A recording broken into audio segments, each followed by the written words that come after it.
He was sitting in what appeared to be a judge's chair high on a platform behind a large desk with raised benches to either side of it, where she supposed a jury might sit. First the locked door, then the power failure, not to mention the time she was going to have to spend clearing away before she could get started, and now this rudeness. She tutted and strode over to him, ready to give him a piece of her mind.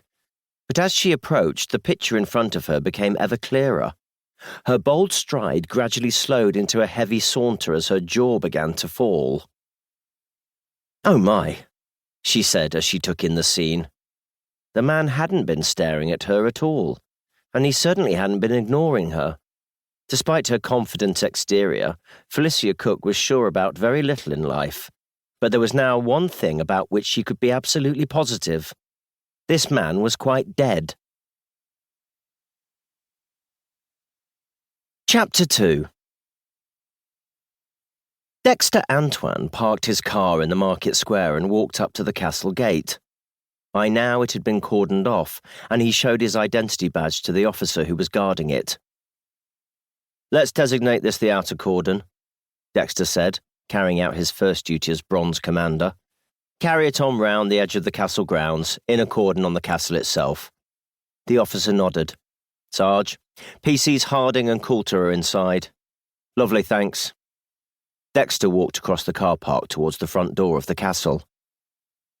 It was the first time he'd visited in a work capacity, and it had been a few years since he'd visited for leisure.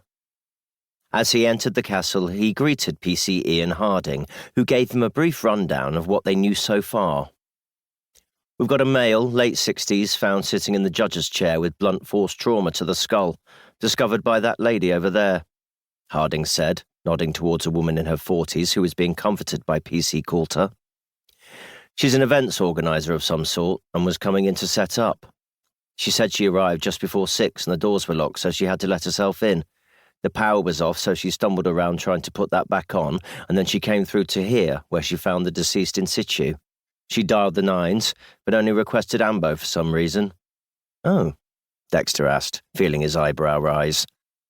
Under the circumstances, he would have expected someone uncovering this scene to have asked for the police, and not just an ambulance. "Shock, apparently. She didn't know what to do." "Any idea what happened?" "Not as yet. I did notice some evidence of marks on the top of the deceased's wrists, as if there'd been a struggle of some sort, but not much of one." "Show me?" PC Harding led Dexter over to the body. "Here," he said. Dexter looked more closely at the marks, almost as if his wrists had been tied to the arms of the chair. "No sign of any rope or anything?" "No, nothing that we've found." Dexter took in the scene around him. "Do we know where that is?" he said, pointing to a space on the wall where a horseshoe had been. All that remained in its place was a hook and chain. "No idea. Taken down for cleaning or restoration, maybe." "Looks like it's been taken off properly. Doesn't seem like the chain snapped or anything. Plus, we didn't find anything near the body, which I'd expect if it had fallen down and killed him.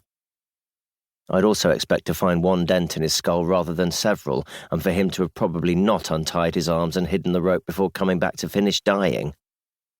"Good point," Harding replied, chastened, as Dexter took out his phone and snapped a photograph of the gap on the wall. The officer who'd been manning the outer cordon stepped into the room. "Sarge, you got a minute?" Dexter followed him. "The manager of the castle is here, man by the name of Rupert Allard."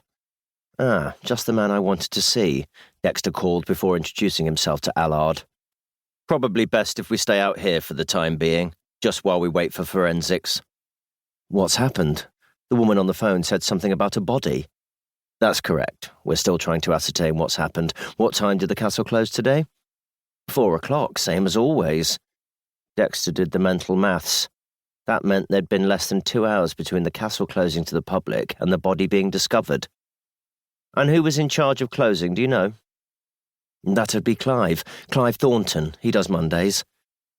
"Okay. What does Clive look like? Age, that sort of thing?" Past retirement age, but not by much. 67 or 68, perhaps. I think he retired early.